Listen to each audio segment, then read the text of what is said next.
भूपेंद्र जी को सुना और डेरिक ओब्रायन और हमारे अन्ना डीएमके के मित्रों को सुना। मैं बहुत जोर से तो नहीं बोल सकता,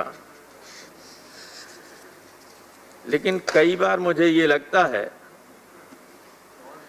कि कोई न कोई ऐसा कंपल्सन है जिसकी वजह से सत्ताधारी दल न डिबेट करना चाहता है, न डिस्कस करना चाहता है। They are just rushing through the bills.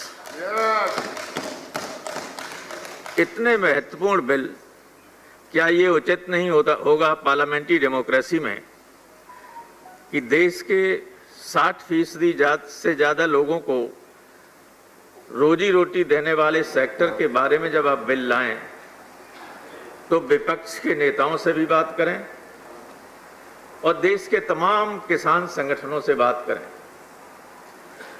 आपने कोरोना के नाम पर ये सब अध्यादेश जारी कर दिया और बिल लाए, किसी से कोई पूछा नहीं।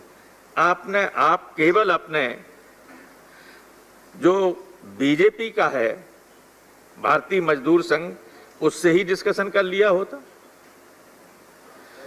वो भी नहीं पूछा। आखिर क्या कंपल्सन है, क्या मजबूरी है? भूपेंद्र जी बोल रहे थे कि देश की जीडीपी में एग्रीकल्चर का 12% हिस्सा रह गया। हम आजाद हुए तो 50% था, 14 में लगभग 17-18% था। तो 14 से तो आपकी सरकार है, फिर ये 5-6% जीडीपी में हिस्सा कम कैसे हो गया? मैं जानता हूं कि जब तोमर साहब बात करेंगे तो ऐसा लगेगा कि जी पृथ्वी पर स्वर्ग उतारना चाहते हैं इन बिलों के माध्यम से, लेकिन ये वास्तविकता नहीं है। आप कहते हैं कि डिजिटल इंडिया के रहते हजारों करोड़ रुपया लोग लेके चले गए बैंकों से। किसान की तो बात छोड़िए, जिस दिन किसान डिजिटल से व्यापार करने लगेगा उसे पैसा नहीं मिलेगा, कहां ढूंढता फिरेगा वो अंबानी अडानी को? आपको मालूम है 84% से ज्यादा किसान मार्जिनल है, 3 एकड़ से कम उसके पास जमीन है, वो कहां अपना बेचने जाएगा? ये बड़ी अजीब स्थिति है, जाने किस तरह की बात करते हैं। समानांतर मंडियां हो जाएंगी। आप ये बताइए कि जो अभी मंडी शुल्क से राज्यों को पैसा मिलता है, वो जब कम हो जाएगा तो उसकी क्षतिपूर्ति आप कैसे करेंगे? कोई मैकेनिज्म है आपकी? कोई मैकेनिज्म नहीं। और आपने शुरू में ही कहा था कि कहीं भी किसान मनचाही कीमतों पर बेच सकेगा। क्या आप इसकी गारंटी देते हैं कि किसान की मनचाही कीमतों पर कौन मूल्य मिलेगा? मनचाही कीमतों पर इस शब्द पे जोर दीजिए। आपने कहा था शुरू में इंट्रोड्यूस करते समय इन बिलों को, ये नहीं हो सकता है। क्या मालूम क्या स्थिति होगी? जैसे समानांतर बड़े बड़े लोगों की मंडियां आ जाएं और हमारी एग्जिस्टिंग मंडीज,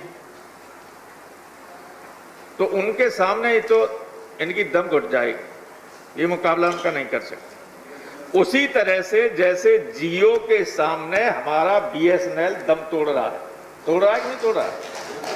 बेचने की स्थिति में हो कि नहीं?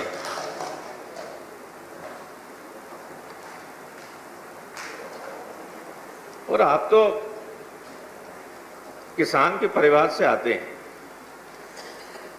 अगर अदरवाइज न लें, बुरा मत मानना, मेरी मनसा खराब नहीं, लेकिन मेरे मन में ऐसा लगता है, ये लगता ही नहीं कि बिल आपने बनाया है।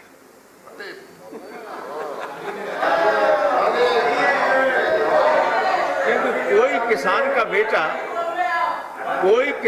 बेटा इस तरह का बिल नहीं ला सकता। इससे आगे की बात नहीं मैं कहना चाहूंगा, लेकिन आप तोमर साहब, आप चंबल के किनारे के रहने वाले,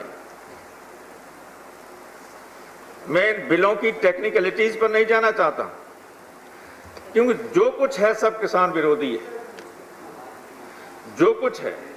मैं सारे लोगों से ये कहना चाहता हूं कि हमारे चंबल की घाटी में इधर इटावा है, उधर भिंड और ग्वालियर है, जिधर से हमारे मंत्री जी आते हैं।